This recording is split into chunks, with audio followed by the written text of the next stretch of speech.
Hello, everyone, and welcome to Tibby Time. I am here with truly a legendary artist.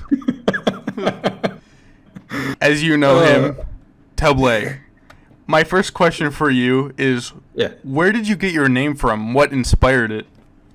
It's gonna be a really disappointing answer. It was randomly generated by an MMORPG I used to play back in high school called Dofus.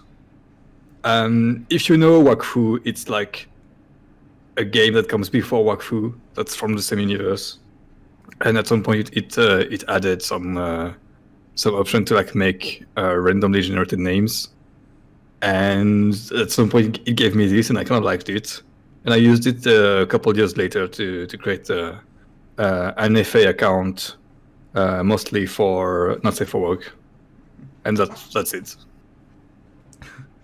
My next question for you is, what inspired your OCs, such as Gala, Dusk, Tabuley, your penguin, Marie? The penguin is a bit specific. It comes from a very weird source, which is funny because it's probably something no one will ever find, even though it's hiding in plain sight. It's kind of like a modification of a character design I made for a short film back in animation school, so somewhere in 2013, 2014. Which is on YouTube. It is online, but no one will find it. And the design kind of evolved over time, and I didn't intend to use it as a mascot originally. But then I thought I'd like to have like a character that represents me, but not in the most conventional way people have personas. Like just as a funny dumbass mascot. And the rest of the characters, it's just like I look at species of animals I like and see like what characteristics they have that I'd like to add in my roster, if you will. And like I just like pick and choose and experiment with the designs, like find interesting shapes, interesting body types, and see what works for me. And I gotta be honest, Dusk's design is like the way I draw the snout, especially in the early days, is very inspired by the art style of an artist called Polywomple. Not sure if you're familiar with them. No, I've heard of them. Yeah, I really liked how they did that snout, and I got super inspired by how they did it. So I kind of like wanted to try myself something kind of similar. My other question is, I've seen like some of the different renditions that Dusk went through. Recently, what happened to Dusk's wings? Oh, she always has wings. Basically, her wings are retractable, so they're like always in her arms or in her forearms. And like the membrane just like pops out when she needs it. It's just like a big cheating convenient character design device for myself, so that she can have like the advantages of a bat where she can fly, but she doesn't have the wings on her all the time, which is super annoying when you want to draw anything. I'm sure you're familiar with how artists tend to charge extra for like wings and stuff like this. That's because it's super obnoxious to draw, and it tends to hide so much of the rest of the drawing. So I just like cheated and decided that the wings are always hidden in the arms when I don't need them. Well, of all of your like characters, do you have a favorite character that you love to draw the most? If so, why? Obviously, I think it's obvious to say Dusk, but I have other like a handful of characters from other projects that I'm working on that aren't going to be not safe for work projects. that aren't gonna come out anywhere near the near future. But I'd say that there are characters I'm more emotionally invested in, so I kind of enjoy drawing them a bit more. And since it's not territory out there yet, I kind of like it kind of like makes me happy to just draw them because for now it's characters that I draw just for me, so it's more pleasant for me to draw them. Well, you mentioned wings are definitely a pain to animate, but in your opinion, what is the hardest thing for you to animate? There are so many things that are incredibly difficult to animate. Like physical contact between two characters, like just characters holding hands, is really difficult because you have to give the illusion of like two pieces of skin or like fur, if you will, like having contact between them, and gives the illusion that one affects the other and vice versa. And yeah, contact in 2D animation is a real challenge in general.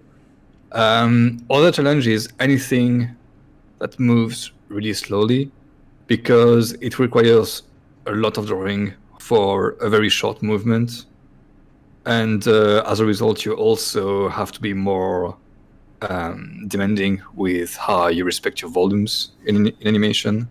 Whereas if you draw something that goes by really fast, you can get away with a lot of volume inconsistencies. But when it's something like really slow, like a slow movement of like just a hip swaying, just hips swaying, for example, you really have like to keep the volume super consistent. You have like to keep your spacing, so like how you space drawings from one to the next, really consistent to have something rather smooth, without having like some like jarring cuts between drawings. Like slow movement is incredibly difficult to pull off, and of course also character acting, whether or not it includes voice acting. Character acting is, I think, what fascinates me the most, but it's also what I find so incredibly difficult, because there's so much going on to give the illusion that the character like just thinks, or that they talk and they think about what they're talking about.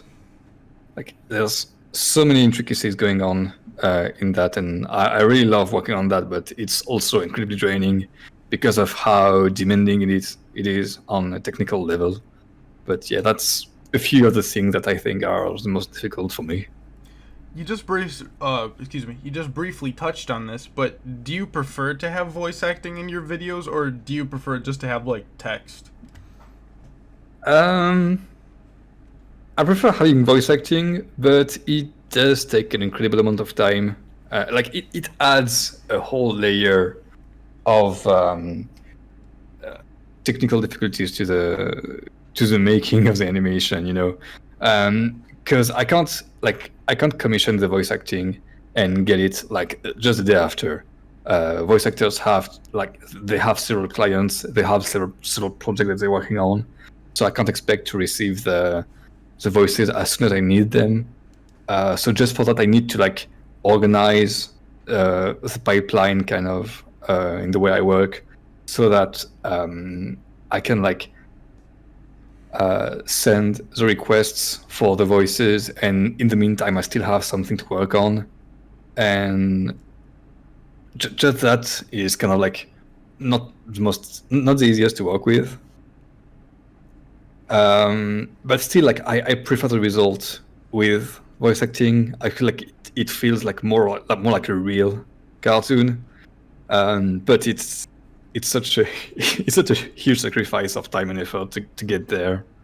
I don't have like for the current project I'm working on, I'm not going to have dialogue, but I will have some voice acting, like just for what we call non-verbal voice acting, so everything like grunting and moaning and all that stuff. My next question for you is, something more from the past. When did you start to animate and why? Um, well, I went to animation school for animating, obviously. But yeah, I really started. I think, yeah, I didn't really start much animating before the curriculum of the school like got into animation, and so that would be somewhere in the mid to late 2013. And why animation? Like just because at some point when I was in high school, I kind of like came across some books on animation, and I had no idea of how much work went into the process and into like what makes animation, like all the theories that comes with the movement, staging, storyboarding, and everything. And I was super fascinated by that. But I always heard that you have to be a really good draftsman before you start animating. So I kind of decided to not animate before I entered the school curriculum for animation. In hindsight, it wasn't really the best idea. I could have used some more practice before starting the school curriculum, but it didn't. I don't think it made a huge difference in the long run. But yeah, like, just like discovering like everything that comes with animation, like just all the behind the scenes stuff. Back in high school, back in like 2009 or something, kind of like, yeah, they were kind of, yeah, I want to do that, I want to do that, I want to learn how to do that, and I want to learn how to make that and that and that. And I kind of chose to specialize in character animation because that's the most fascinating part for me. Well, you certainly have many animations, but if you had to choose, what is your favorite animation you worked on and why?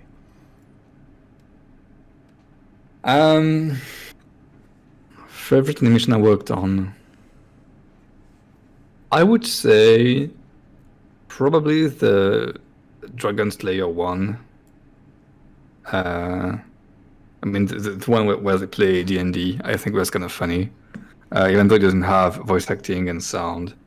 I think, like, in terms of writing, even though, like, people don't care too much, I think, about writing in porn, but in terms of writing, it was my favorite. And then I think very close to it was the last one I did with Melody and Dusk, Slip of the Tongue. Would be my second favorite, but like very close to it. My next question for you is, are you ever going to stream again? I do stream for the Patreon. I stream the work in progress of the animation I make. Not all the time, because I have days where I can just like work in chunks of like 20 or 30 minutes.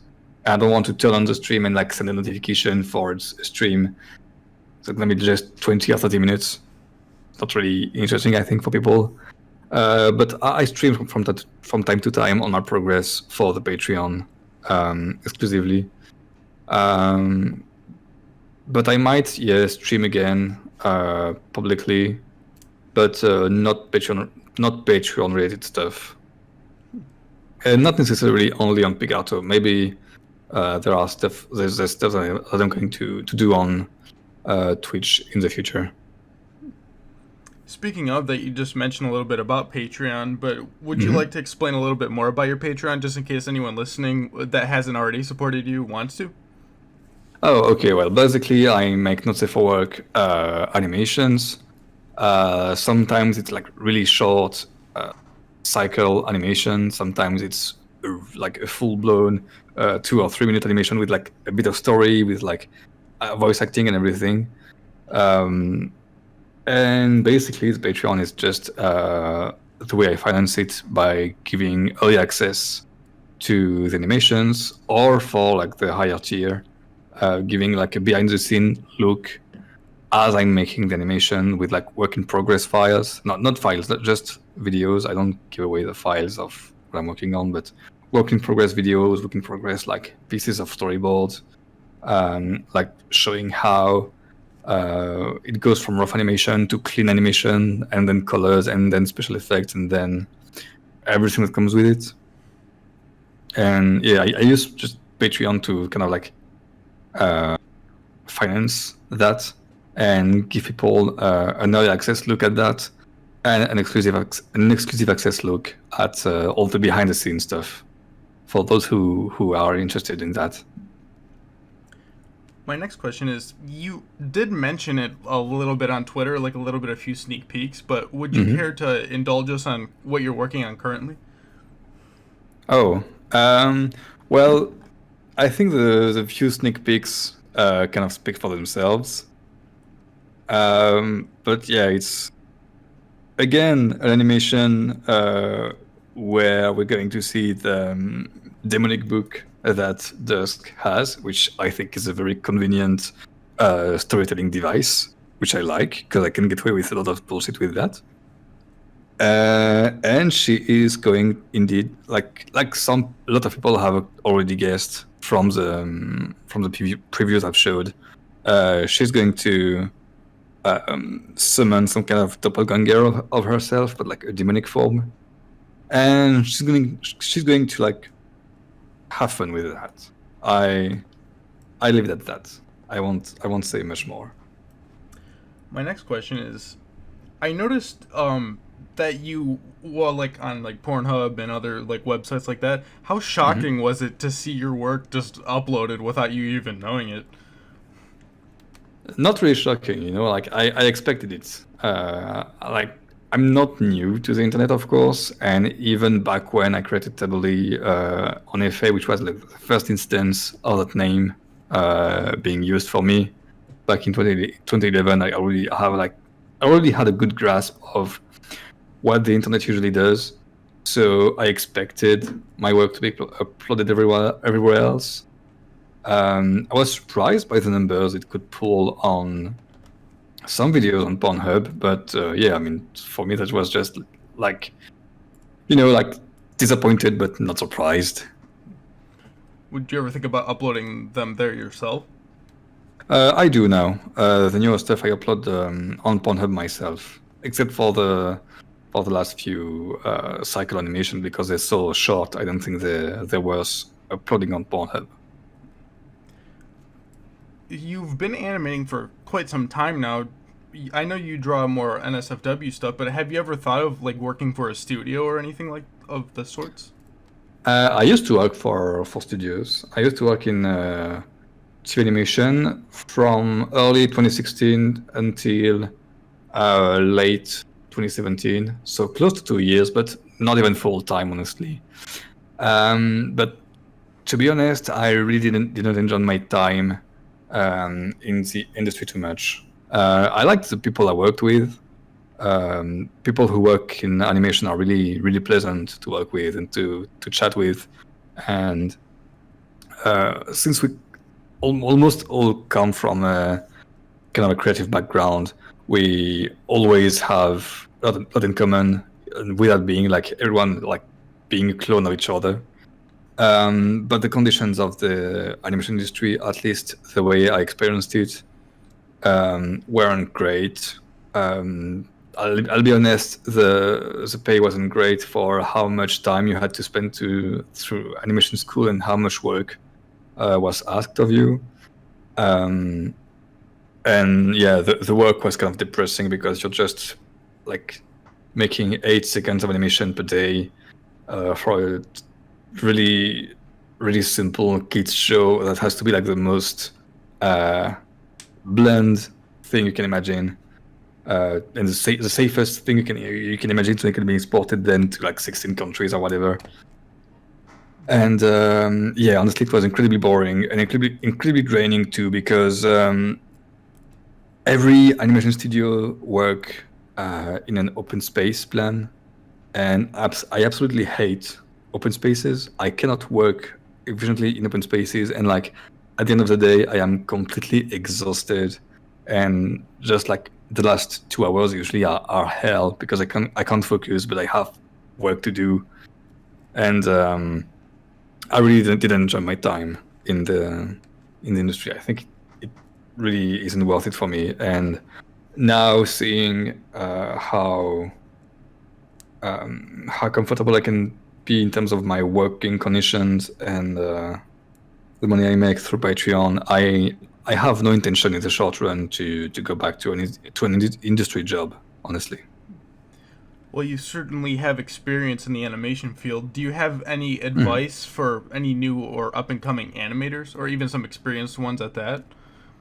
Be patient. Like that's the only advice I really have. Be patient, be observant of what you do and what you can learn from what you do, and what works and what doesn't. And to give you an idea, I started really like seriously learning animation. Like I was really fully into it when the curriculum at my school started back in mid 2013, and I was like really trying to focus hard on it and practice it every day. But it was a real chore to do, and I kind of had a click where things started to make sense, and I kind of like figured out a way to simplify how I think of animation to make it a little bit easier on my brains to process, and which helped me like make more animation in a way that's less draining mentally. So like yeah, I kind of had a click, but it took me like a year and a half of daily practice and daily animating before I got there, where it's just a point where I had assimilated just enough fundamentals to make the mental load of animation a little bit easier on myself. So yeah, be patient. This is more of a simpler question, but you certainly draw many frames, but do you have a favorite part of the body to draw or animate?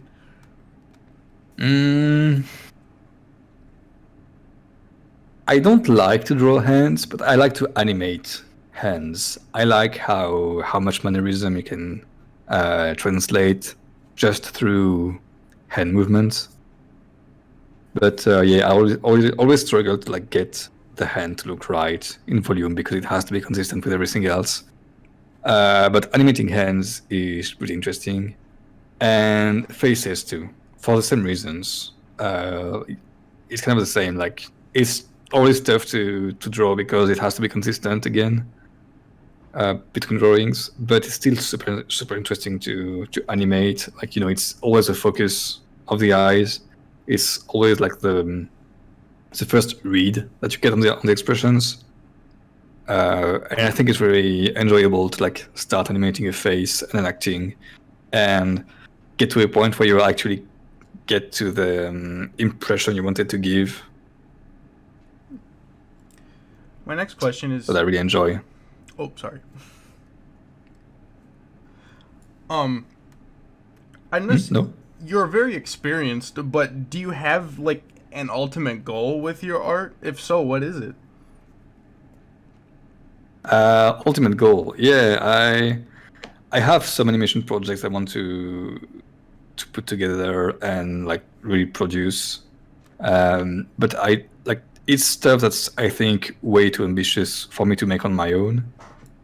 But I don't really have the funds either to hire a team to work for me.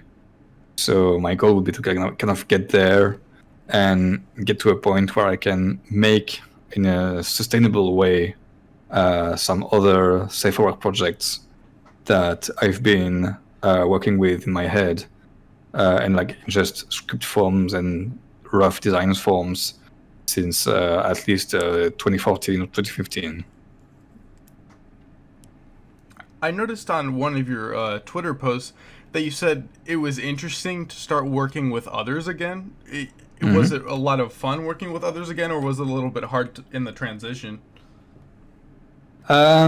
It's hard because it's not the way it wasn't the way I was used to work with others.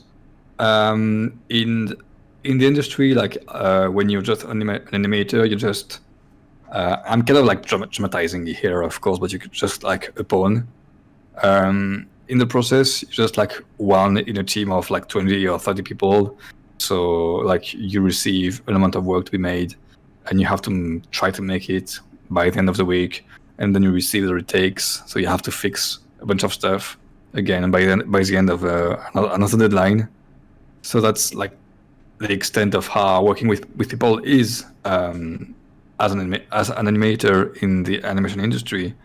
But here it's a bit different because I kind of have like to take my director, quote unquote, role kind of seriously, and try to communicate with the voice actors and the sound guy about what I want for the sound and how I want it and what I expect, and what I can give them for like as references for what I'm looking for.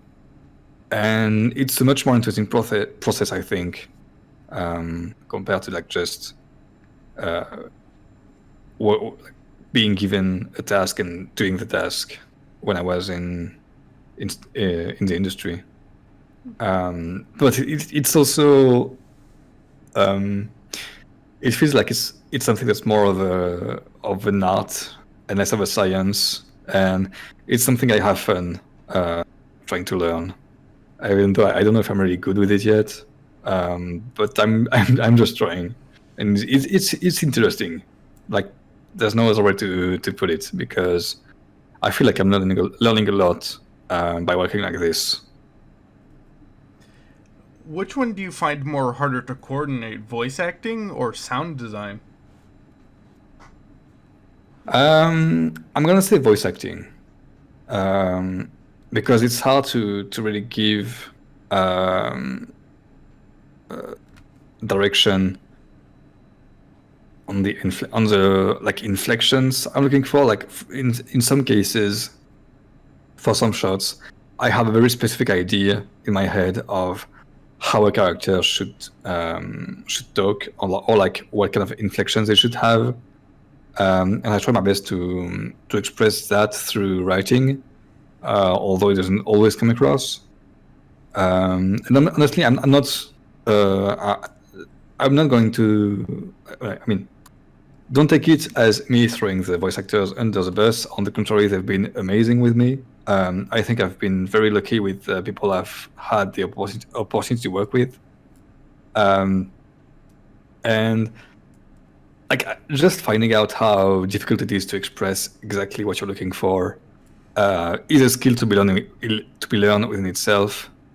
And I feel that it's a bit simpler for me with sound design, because the guy I work with has a lot of experience, and I think that helps a lot in this regard, because he already knows what I'm looking for with just even minimal directions, and most of the times, like he sends something and the first take is the right one, which should be pretty rare. You'd think should be pretty rare, but he gets it right really, really quickly, and I think that's what makes it easy. It's because he's super experienced and he knows his job really well. My final question for you is there anything you want your fans to know about you? I don't think there's really much that I want people to know about me, other than I give away on Twitter. So I'm gonna say no. Like I like to just keep my privacy, like many people online. So I'm gonna say no on that. Well, thank you very much for being on the show. You are an inspiration to me, myself, and my career path, and definitely for a lot of others. Thank you very, very much for being on the show. Pleasure. And thank you. Have a wonderful day, everyone. And certainly, if you enjoy some really thick characters and a lot of good animation, well, I know the place just for you. It's at Tabuley on Twitter, and good night, y'all.